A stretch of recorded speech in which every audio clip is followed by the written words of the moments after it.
Thank you very much. It's an honor to have King Abdullah with us. He's been a friend of mine for a long time, actually, long before even my first term. And we've had a great relationship. He's a great gentleman, a great leader, and does a fantastic job in his country. His son, we're lucky enough to have his handsome son with us today, so it's good to see you again. We've had some quick discussions just now, and we're going to have some longer discussions after this. And the relationship with Jordan has been very strong, has been with me, and it really has been with the country. But I think I've been closer than other presidents to Jordan and what Jordan represents. And it's an honor to have you and your son with us today. And if you'd like to say a few words, and thank you very much. Mr. President, thank you very much for having us, and so short after your inauguration, I think just as a testament to what you said is a special relationship between our two countries and the personal relationship of friendship and trust between the two of us. Mr. President, I truly believe that with all the challenges that we have in the Middle East, that I finally see somebody that can take us across the finish line to bring stability, peace, and prosperity to all of us in the region. And it is, I think, our collective responsibility in the Middle East to continue to work with you, to support you, to achieve those lofty goals. So I'm very delighted to be here, and as you said, sir, we've got some very interesting discussions ahead. Very good, very good. Thank you very much. Mr. President, many people in the region, especially Jordan, are worried about the annexation of the West Bank. Will you give His Majesty the King guarantee that you won't allow Israel to annex the West Bank? And how are you going to I think that's going to work out very well. That's not really what we're talking about today. I think that's something that's going to work out automatically, and it's in good shape. And we discuss it, and other people have discussed it with us and with me. That's going to work out. West Bank is going to work out very well. Mr. President, why should the King take in the Palestinian people? He's made clear he doesn't want to. Well, I don't know, but he may have just something to say, because we discussed just briefly. I think maybe you want to say it now, or? Well, Mr. President, I think we have to keep in mind that there is a plan from Egypt and the Arab countries. We're being invited by Mohammed bin Salman to discussions in Riyadh. I think the point is how do we make this work in a way that is good for everybody? Right. Obviously, we have to look at the best interests of the United States, of the people in the region, especially to my people of Jordan.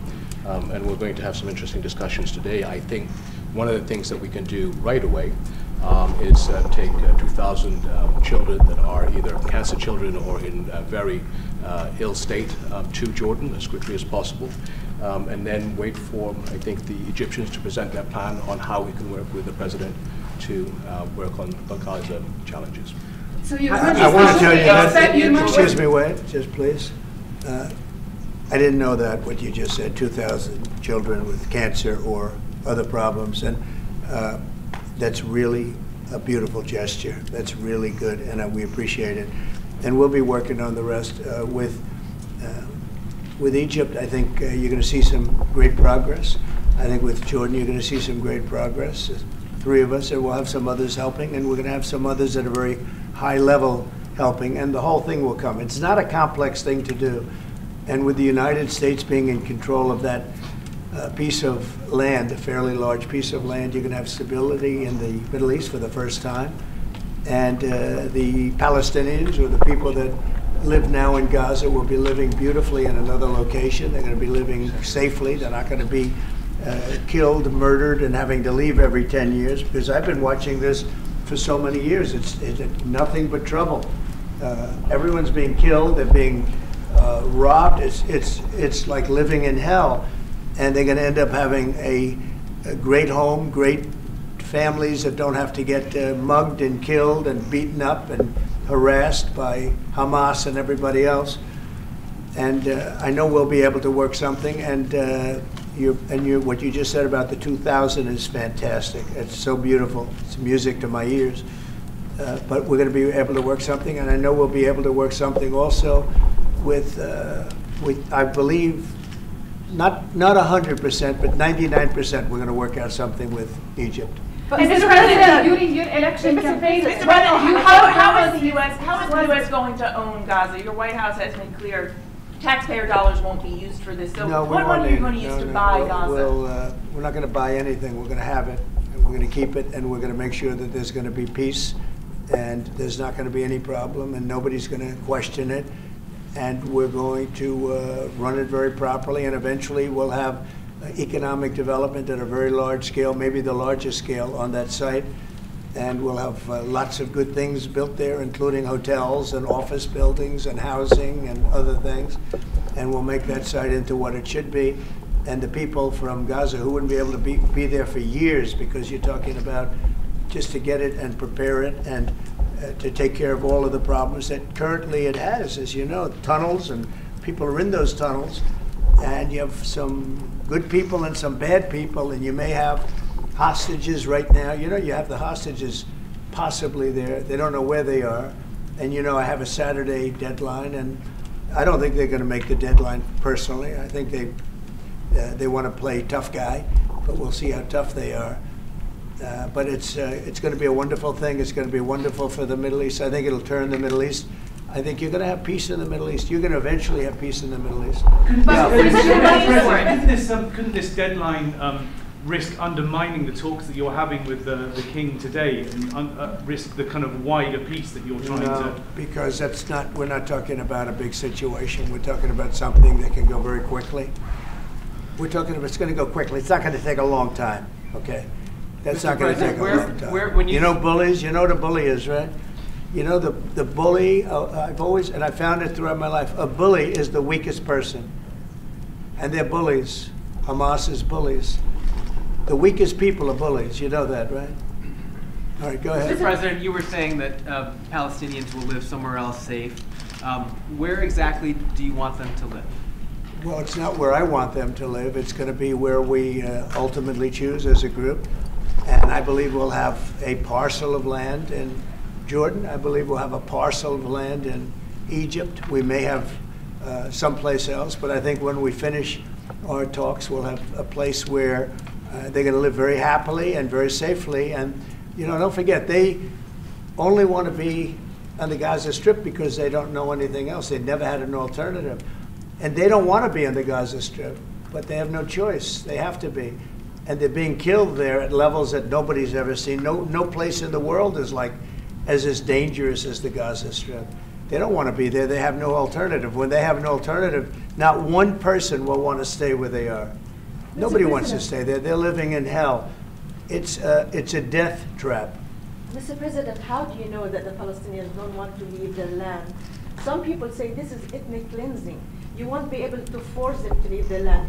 We're moving them to a beautiful location where they have new homes, where they can live safely, where they'll have doctors and medical and all of those things, and I think it's going to be great. Yeah, any questions? King Abdullah, what do you think about the U.S. taking over the Gaza Strip? Do you want to see the U.S.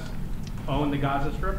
Well, I think, as I said earlier, the President is looking at Egypt coming to present their plan. As I said, we will be in Saudi Arabia to discuss how we can work with the President and with the United States. So I think let's wait until the Egyptians can come and present to the President and not get ahead of ourselves. And is there a parcel of land in Jordan that you're willing to have Palestinians? Well, I think what we said, I have to look at the best interests of my country. I think the President is very happy that we do this thing with 2,000 children as quickly as possible. And again, I believe that the President is looking forward to getting a group of us Arabs here to discuss the overall plan. And last question, the 2,000 children, are those from the Gaza Strip? Absolutely, from the Gaza Strip. Are you willing to change your mind, Mr. That's President? from the Gaza Strip, the 2,000. Are you willing to change your mind if you hear the Egyptian and the Arab plan end of the month? If they present you something different, are you open? I think we sort of have gone down the line. We know pretty much what is going to be presented. And I think it's going to be something that's going to be magnificent for the Palestinians. They're going to be in love with it. I did very well with real estate. I can tell you about real estate. They're going to be in love with it. But Mr. President, does it concern you that moving 2 million people from there? It's a very small number of people relative to other things that have taken place over the decades and centuries. It's a very small number of people. And they're living a terrible life. Look at the way they're living now. Nobody's living like that in the entire world. They're living under buildings that are mostly fallen down and will continue to fall down. And they're living under. People are being killed every day. The conditions are horrible. There are no conditions anywhere in the world that are worse than the Gaza Strip right now. But don't you But have Mr. concern President, that you you can said all destabilize hell- Jordan and You said all Egypt? hell will break out if all the hostages are not released on Saturday. What did you mean by that? And are you encouraging Netanyahu to walk away from this deal? Have you talked about this with him? So I've looked at at the condition of people coming out of the hostage situation, and it's horrible. I looked at the before and after yesterday. 3 young men. One is dead now, as you know, the older gentleman who died, which everybody said he was alive and well. He's dead. But the 3 young men, and I looked at them from a short while ago, and I looked at them now. They're emaciated. They look like Holocaust survivors. They looked. I mean, they'll get better, but they're in rough shape. They were treated really badly, and we've heard things from them since.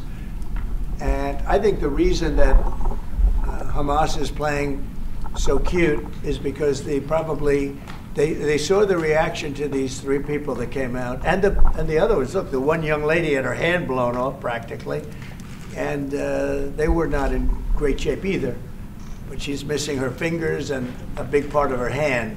You know what she did? She was stopping a bullet that was aimed at her. She went like that, then it blew off her hand.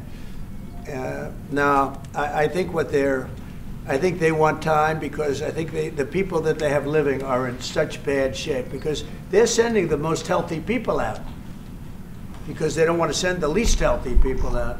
And there was an uproar when they saw the people from yesterday.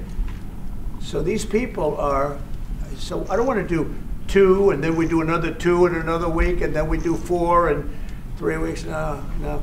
They either have them out by Saturday at 12 o'clock or all bets are off.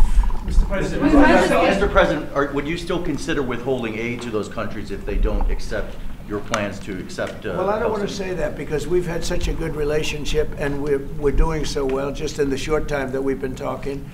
I mean, the king just made a statement. I didn't ask him to do that, about literally saving 2,000 young children from the Gaza Strip.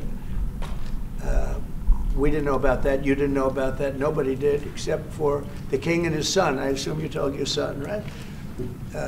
And I just thought it was great. No, I think we'll do something. I don't have to threaten with money. We contribute a lot of money to Jordan and to Egypt, by the way, a lot, to both.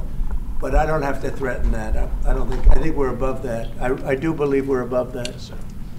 Would you consider other countries, not Jordan and Egypt? There was talks about Indonesia, Albania, other places. Yeah, sure, we would. And we have other countries that want to get involved.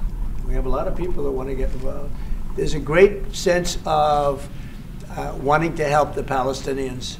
There's a lot of good countries out there, people that rule those countries with big hearts, and this gentleman is at the top of the list. And if they don't want to leave, how are you going to force them, Mr. President? Oh, they're going to be great. They're going to be very happy. Your Majesty, should we May I- expect that the may I- Jordanian response will be part of a coordinated Arab response? The response will be from a multitude of countries, Arab, international. I know the Europeans want to step in. And again, we'll probably have to look to the help of the United States to make sure that COGAT, which is the clearing agency on the Israeli side, makes this as efficient as possible, because 2,000 kids, the best way to get to them is by helicopters and get them straight to our institutions. And I also believe that quite a few countries would also probably like to take some of those kids and have them treated in their hospitals. So we hope to launch this ASAP. Yes, and that's right. This should have been done by the Biden administration, but you know, they didn't do anything. They didn't know what the hell they were doing. So this should have been done by the Biden administration. This should have never happened, because October 7th would have never happened if I were president. Zero chance of happening. You wouldn't have had that whole mess where the Middle East got blown up, and you wouldn't have had Ukraine and Russia fighting. That would have never happened.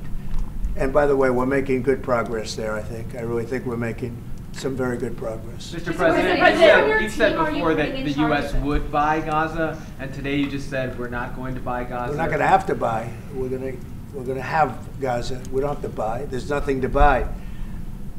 We will have Gaza. What does that mean? No reason to buy. There is nothing to buy. It's Gaza. It's a war-torn area. We're going to take it. We're going to hold it. We're going to cherish it.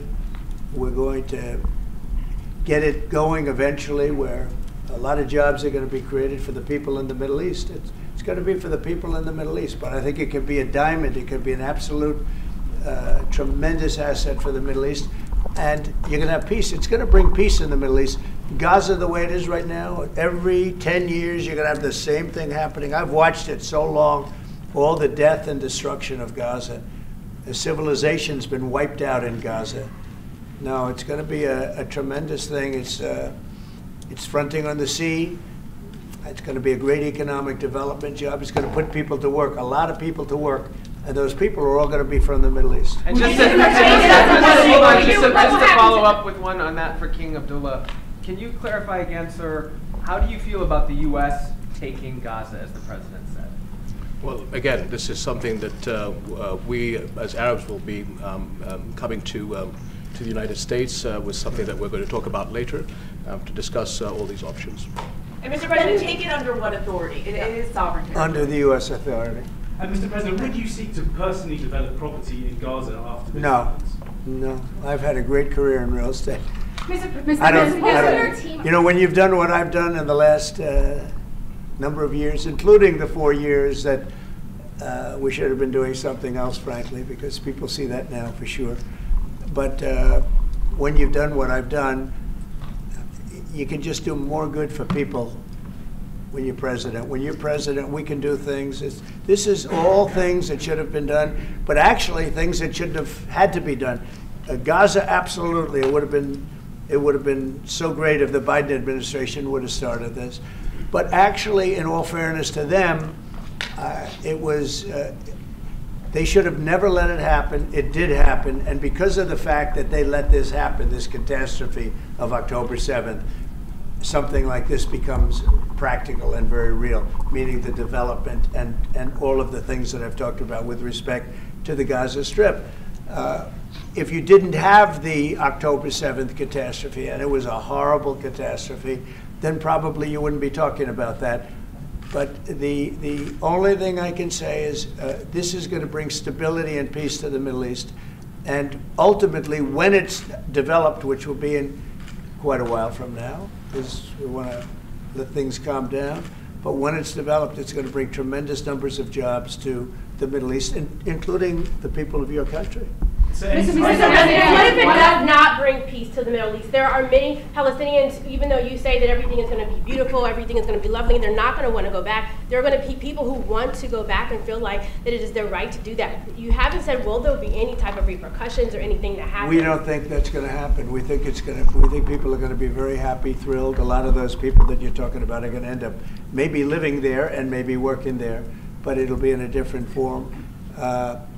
We have had tremendous support for this project, and we think the biggest asset of the project is going to bring peace ultimately to the Middle East. All right. Mr. President, one last question. Go ahead, behind you. You've asked enough. Mr. President, one of your promises on the campaign trail is to bring peace to the Middle East. It was a promise to your voters, Arab voters here.